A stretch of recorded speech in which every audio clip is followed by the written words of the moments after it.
Hi, welcome to Finding My Way with Pi, Purpose, Intention, and Emotion. So if you've been following along the journey, the last couple of days have been difficult days emotionally for me. And so today, I guess the emotion that I want to reflect on is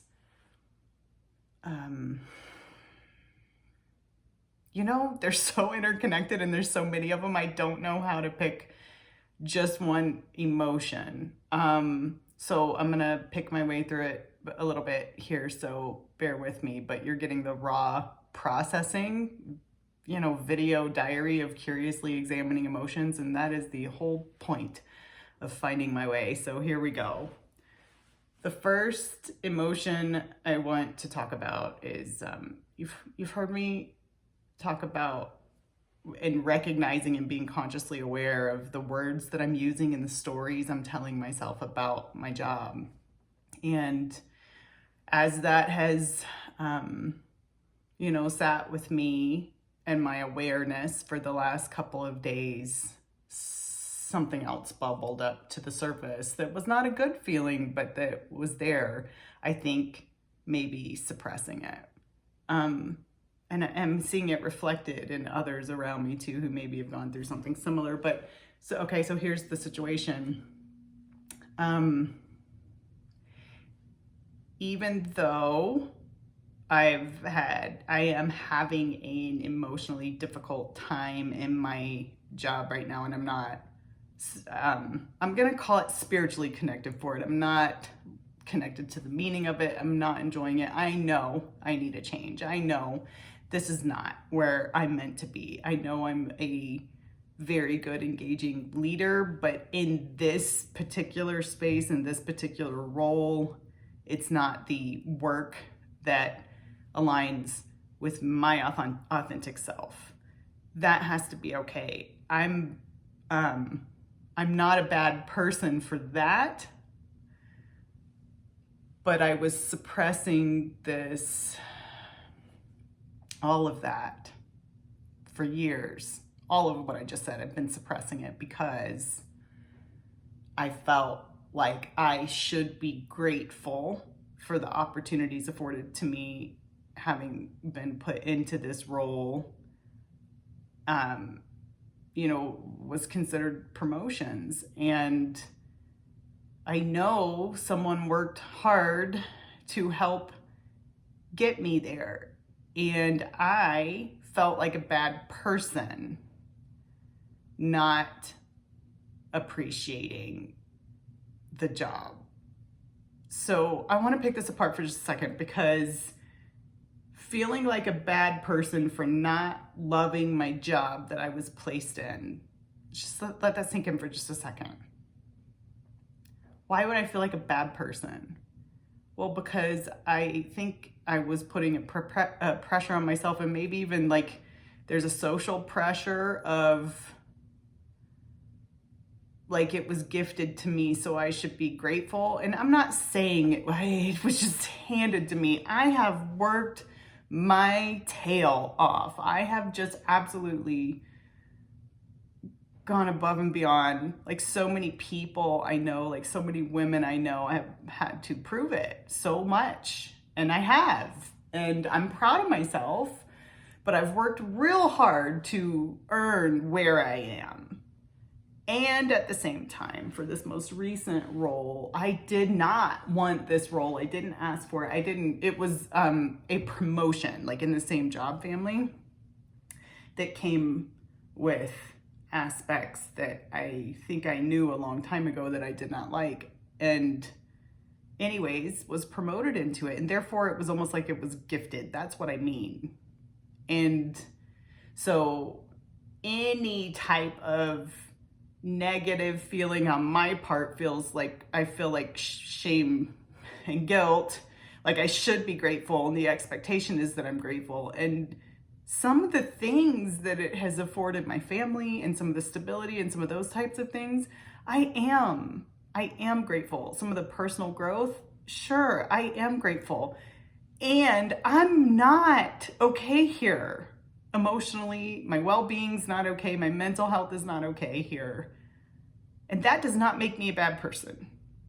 But somewhere deep down, I was feeling like it did. So I'm really glad that I've been able to identify that. So now I can find a way to let that go and intentionally choose how to move forward. Now, the next thing I want to talk about is the rub now.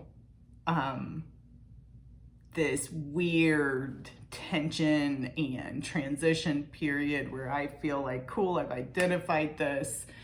Now what? I know I need to move. My body physically won't rest, feels urgent that I need to make a change. And examining that, I believe part of that is because I have felt a flare. This calling inside of me has flared to life.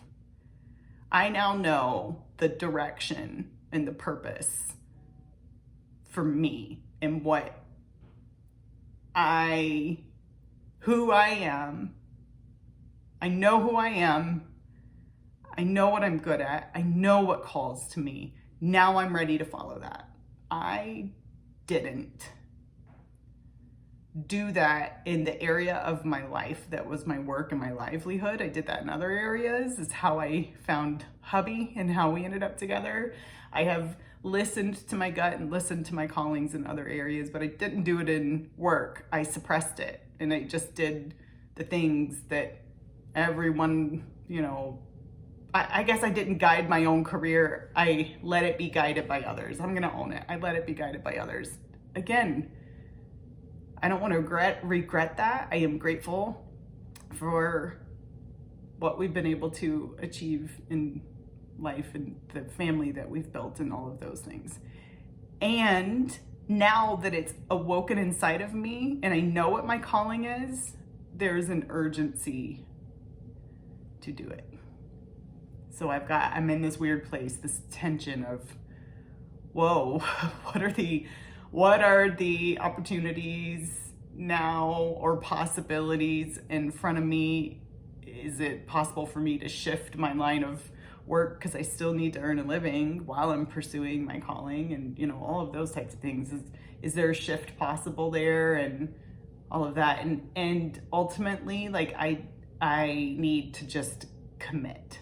I know that I do. I need to just commit because not being committed is a bitch.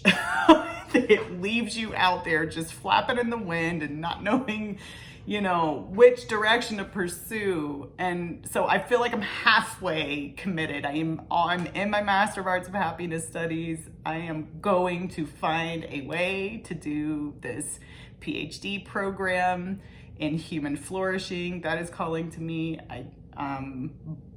The part that I'm not really committed on is what in the heck am I gonna do about how I earn my living in the meantime?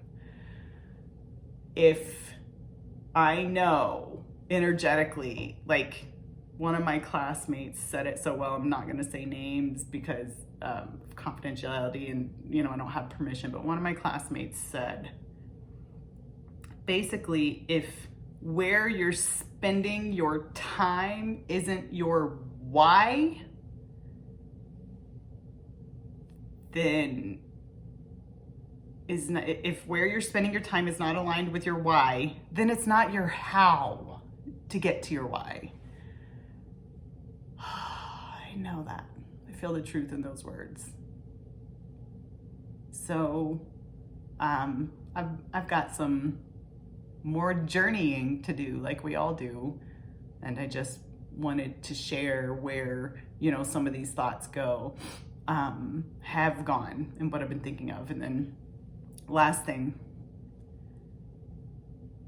my mom and my brother reached out to me, and obviously I already have a relationship with them. They know me very well, but they said, essentially, my mom said, thank you for your vulnerability in processing all of this. And she also shared some wisdom with me from her own life experience. And she also extended a lifeline and an option that to get there. And while it may or may not unfold, who knows, the fact that she and my brother say, I see you. I see your authentic you, and you're doing the right things. And it's amazing to see that you can articulate this and examine this consciously to then be able to choose. While it might hurt some days, and it does, as you see, it is meaningful and it does help, because then you are choosing, you are in the driver's seat of your life, living it consciously and fully. And what a ride. What a ride. But the care and the love and the compassion from my mom and my brother, if you watch this, thank you. And from so many people, encouraging the courage and vulnerability that something like this takes, and seeing how it reflects for them as well on their unique lives and their unique situations. Wow. Wow. So that's it today.